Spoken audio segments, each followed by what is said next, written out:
अर्चू की माँ बहू कहाँ है, दिखाई नहीं दे रही। जीवनलाल जी ने पूछा। आदि के ऑफिस का टूर था ना, सो 2 दिन के लिए मायके चली गई बहू। सुभद्रा जी ने कहा। ये क्या भाग्यवान, इस महीने बहू 3-4 बार मायके चली गई है। ऐसे वो कैसे ससुराल को अपना घर मान पाएगी। पतिदेव टूर पर गए तो चलो मायके, मतलब रिश्ता सिर्फ आदित्य से हुआ है, क्या हम उसका परिवार नहीं। जीवनलाल जी फ्रिज खोलकर कुछ रखते हुए बोले। बहू के लिए जलेबी लाए हैं क्या, तभी उसके मायके जाने का अफसोस कर रहे हैं। सुभद्रा जी मटर छीलती हुई बोली। हमारे लिए तो जैसी अर्चना वैसी स्मिता। सोचा था जो रौनक बेटी के जाने से चली गई, वो रौनक बहू के आने से लौट आएगी। खैर छोड़ो। सुभद्रा जी जीवनलाल जी की मनोदशा समझ रही थी। आखिर बच्चों बिना घर कहाँ अच्छा लगता है। पर वो क्या करती, बेटी की सास आसानी से मायके नहीं भेजती थी, तो माँ के रूप में उन्हें बुरा लगता था। सो आज बहू स्मिता जब मायके का पूछती है तो वो चाहकर भी मना नहीं कर पाती। स्मिता आदित्य के आने से ठीक पहले ससुराल पहुंच जाती थी। स्मिता अपनी सास के सीधेपन का खूब फायदा उठाती। सुभद्रा जी सब समझती थी, पर स्मिता की हरकतों को बचपना समझ माफ कर देती थी। एक बार अर्चना की सास को अपने गुरु के दर्शनों के लिए बाहर जाना था, सो उन्होंने 2 दिन के लिए अर्चना को मायके के लिए अनुमति दे दी। अर्चना बेहद खुश थी कि वो भाई की शादी के बाद पहली बार अपनी नई भाभी के साथ रहने जा रही थी। माँ, भैया भाभी कहाँ हैं? अर्चना ने मायके आते ही सवाल किया। बेटा, तेरा भाई शाम तक टूर से आ जाएगा, तो समझ ले उससे 1 घंटा पहले तेरी भाभी भी मायके से आ जाएगी। जीवनलाल जी ने चिढ़कर कहा। ऐसा क्यों पापा? भाभी को तो मैंने बताया था कि मैं 2 दिन के लिए मायके आ रही हूँ, हम ननद भाभी खूब मस्ती करेंगे। माँ, आपने रोका नहीं भाभी को? तेरी माँ कुछ कहती होती तो उसके इतने पर निकलते क्या? पापा, आपको क्या हो गया है? सास जैसे ताने क्यों दे रहे हो? क्या करूं बेटा, तेरे भाई का टूरिंग वाला जॉब, महीने में 2-3 चक्कर उसके बाहर के लगते हैं। 2 दिन के टूर में भी तेरी भाभी मायके चली जाती है। अब बता, फायदा क्या हुआ बेटे की शादी का? हम तो जैसे तेरे जाने के बाद अकेले थे, वैसे ही अकेले रह गए। माँ, ये तो गलत है। बेशक मेरी सास जितना सख्त होना गलत है, पर इतनी ढील। इतने में स्मिता घर आ गई। उसने ननद और ससुर जी की कुछ बातें सुन ली। बिना पूरी बात जाने उसने आधी अधूरी सुनी बातों का इतना गलत अंदाजा लगाया कि बवाल हो गया। स्मिता ने 2-4 बातें सास ननद को सुनाकर अपना कमरा अंदर से बंद कर लिया। शाम को आदित्य घर आया। पीछे से बहन की आंखें बंद कर बोला, बता खुशबू से क्या लाया हूं? बड़े बाजार की जलेबी। आदित्य के हाथों से जलेबी खाकर अर्चना की आंखों में पानी आ गया। क्या हुआ मेरी लाडो, कुछ हुआ क्या? नहीं भाई, बड़े दिनों बाद देखा ना, इन आंसुओं का क्या है? खुशी हो गम हो, ये छलक आते हैं। आदि, बहू के लिए कुछ नहीं लाया क्या? माँ, मैं तो टूर पर लगभग रोज आता जाता हूँ, उसके लिए क्या लाता? वो तो अर्चू इतने दिनों बाद मायके आई तो ले आया। सही बात है बेटा, बहू भी ससुराल में आती जाती रहती है। जीवनलाल जी कुछ बोलने को हुए कि सुभद्रा जी ने पति के आगे हाथ जोड़ दिए। पिता के तीखे तेवर देख आदित्य समझ गया, उसके पीछे कुछ ना कुछ गलत हुआ है। आदित्य अपने कमरे में गया तो स्मिता कैकेयी के अंदाज में कोप भवन में बैठी थी। चारों तरफ सामान बिखरा हुआ। क्या हुआ स्मिता, मेरी बहन इतने दिनों बाद मायके आई है। मैं तो सोच रहा था ननद भाभी खूब गप्पे मार रही होंगी, घर का माहौल खुशनुमा होगा, लेकिन यहाँ तो अलग ही नजारा है। स्मिता ने आदित्य के प्यार से रखे हाथ को दूर झटक कर, तुम जॉब चेंज करो या मुझे अलग घर लेकर दो। अब तुम्हारे घर वालों के साथ मेरा गुजारा नहीं। तुम्हारे सामने तुम्हारे घर वाले मेरे साथ ठीक व्यवहार करते हैं, और तुम्हारे पीछे आज तुम्हारी बहन और पिताजी मेरे लिए ऊटपटांग बातें कर रहे थे। सासू माँ ने मुझे ज्यादा ढील दे रखी है, और भी जाने क्या क्या। वो सब मैंने अपने कानों से सुना है। स्मिता, मेरे पिताजी बोलने के थोड़े रूखे हैं, पर मन में उनके कोई कपट नहीं। सीधी बात मुंह पर करते हैं, बस वही अक्सर चुप जाती है। बाकी मेरी बहन तो निरी गाय है। तेज सास के साथ रह जब खुद के लिए तक गलत नहीं बोलती, तो अपनी भाभी के लिए कैसे गलत बोल सकती है? ओहो, मतलब मैं ही गलत हूँ, मैं ही तुम्हारे प्यार में पागल थी। मिस्टर आदित्य मेहता, अगर तुम्हें अपने परिवार में नहीं पत्नी में ही सारी खामियां नजर आती हैं, तो रहो इन्हीं के साथ, मैं चलती हूँ। स्मिता ने 4-5 साड़ियां हैंगर समेत बैग में डाली और निकल गई। सुभद्रा जी और अर्चना ने बहुत कोशिश की। बहू रुक जाओ, इतनी छोटी सी बात पर कोई रूठता है क्या? भाभी रुक जाओ, अगर आप मेरी वजह से जा रही हो तो। मैं चली जाती हूँ, ये घर आपका है। आदित्य ने माँ और बहन का हाथ पकड़ उन्हें स्मिता के रास्ते से हटा दिया। जाओ, मैं तुम्हें नहीं रोकूंगा। अगर वो लोग तुम्हें हमसे ज्यादा अच्छे से रखते हैं तो जाओ, इसी में तुम्हारी खुशी है तो हमें मंजूर है। जब तुम्हें एहसास हो जाए कि मायका नहीं ससुराल ही तुम्हारा असली घर है, तब लौट आना। स्मिता को आज गए हुए 3 महीने हो गए। आज स्मिता और आदित्य की सालगिरह है। स्मिता के मायके में बहुत हुई नाराजगी बेटा, दामाद जी को फोन कर लो। आज तुम्हारी शादी को 1 साल हो गया। गिले शिकवे दूर कर नए सिरे से जीवन शुरू करो। स्मिता की माँ शारदा जी उसे समझाते हुए बोली, मैं फोन क्यों करूं? उन्हें मेरी कोई जरूरत नहीं माँ, उन्होंने कभी मुझे फोन किया?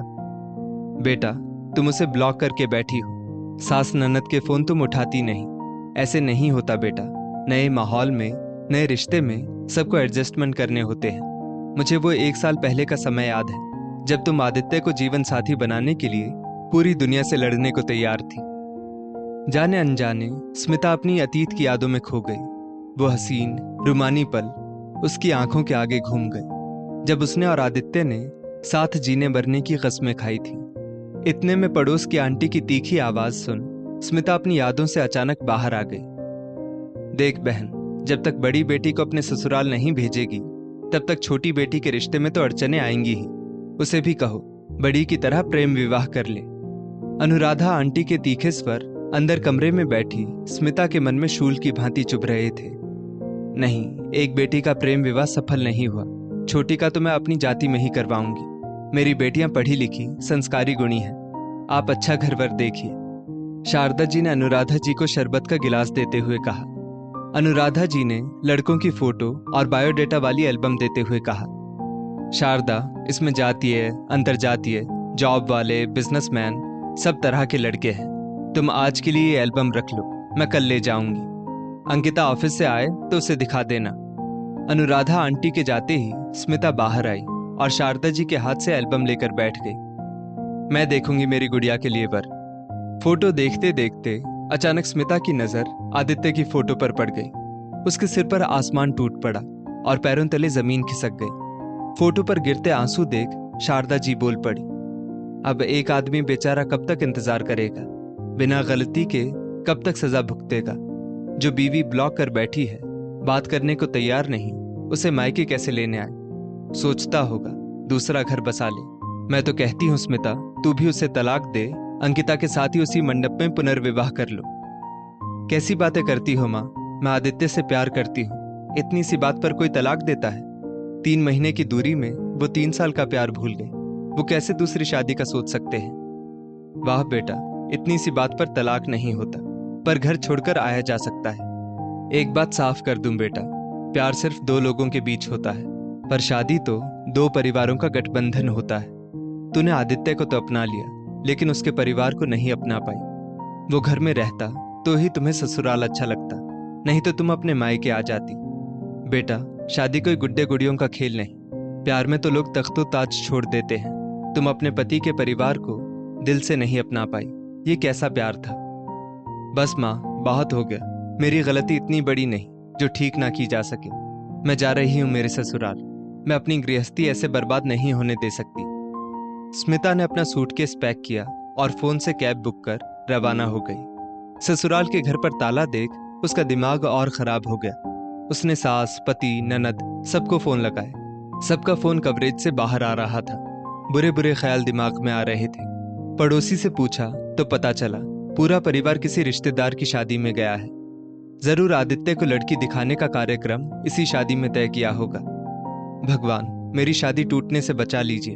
मैंने नासमझी में अपने हंसते खेलते घर में आग लगा ली। एक मौका दे दीजिए बस आखिरी बार।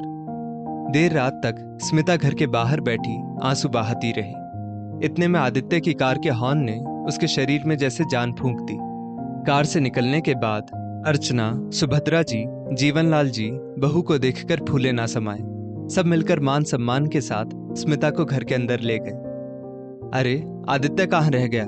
इतना अंधेरा हो रहा है, जरा लाइट्स तो ऑन कर। जीवनलाल जी ने आवाज लगाई। लाइट्स ऑन होते ही स्मिता पर फूलों की बारिश शुरू हो गई। पूरा घर लाइट्स और फूलों से सजाया गया। हैप्पी एनिवर्सरी के बलून से डेकोरेशन हो रखी थी। स्मिता ने ऐसे स्वागत की कल्पना भी नहीं की थी। चेहरे पर पिया मिलन की खुशी और आंखों में शर्मिंदगी के आंसू। फुल सूट में सीढ़ियों से उतरता आदित्य किसी राजकुमार सा लग रहा था। हाथ में दिल वाला बलून लिए वो स्मिता के आगे घुटने पर बैठ गया। हैप्पी एनिवर्सरी जान, कैसा लगा सरप्राइज?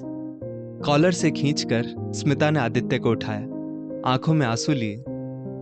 मैट्रिमोनियल वाली एल्बम में तुम्हारी तस्वीर क्यों घूम रही है? मैं कुछ महीने दूर क्या हुई, तुम दूसरा ब्याह रचाने चल दिए। अरे उसी फोटो की वजह से तो मेरी पहली शादी बची है। क्या मतलब? बहू, हमारी समधन जी का ही ये प्लान था। उन्होंने कहा था मेरी बेटी सुनती आधा है, समझती 1/4 है और रिएक्ट 2 गुना करती है। सो हमसे आदित्य का एक पुराना फोटो मंगवाया। उसका उन्होंने क्या किया ये वही जानती है, लेकिन मानना पड़ेगा उनके प्लान से हमारी 3 महीने रूठी लक्ष्मी कम से कम घर तो आ गई। जीवनलाल जी ने बहू के सिर पर हाथ रखकर कहा, जी भाभी, आपकी मम्मी ने ही कहा था आदित्य और स्मिता की एनिवर्सरी की तैयारियां करो।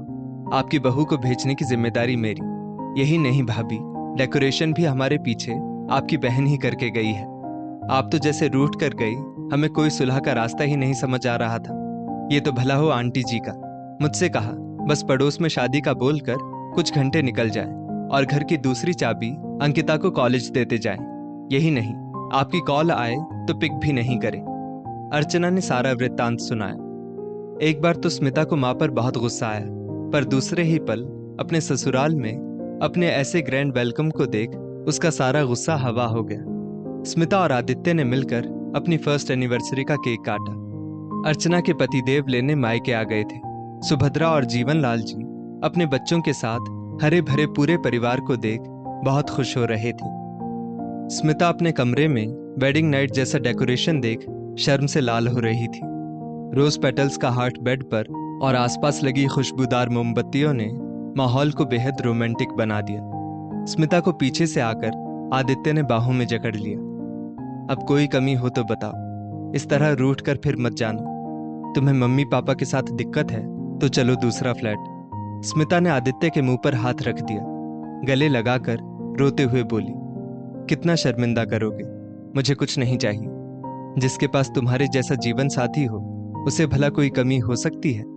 तुम्हारी जुदाई ने एक बात सिखा दी, तुम हो तो सब कुछ है, तुम नहीं तो कुछ नहीं। आज विरह की बेला खत्म हुई। दोनों पति पत्नी एक दूजे में खो गए। दोस्तों, बच्चे गलतियां करते रहते हैं, हम अपने फैसले खुद ले सकते हैं ऐसा बोलते हैं, लेकिन माता पिता की जरूरत उन्हें हर कदम पर पड़ती है। आजकल प्रेम के बाद विवाह होता है, तभी घर पहले से ज्यादा टूट रहे हैं। तो माता पिता की जिम्मेदारी और बढ़ जाती है, क्योंकि अपने बच्चों की कमियां उनसे बेहतर कौन जान सकता है। इस स्टोरी को लेकर आपकी क्या राय है, नीचे कमेंट करके जरूर बताइएगा। और ऐसी ही और भी बेहतरीन वीडियोस के लिए हमारा पेज जरूर फॉलो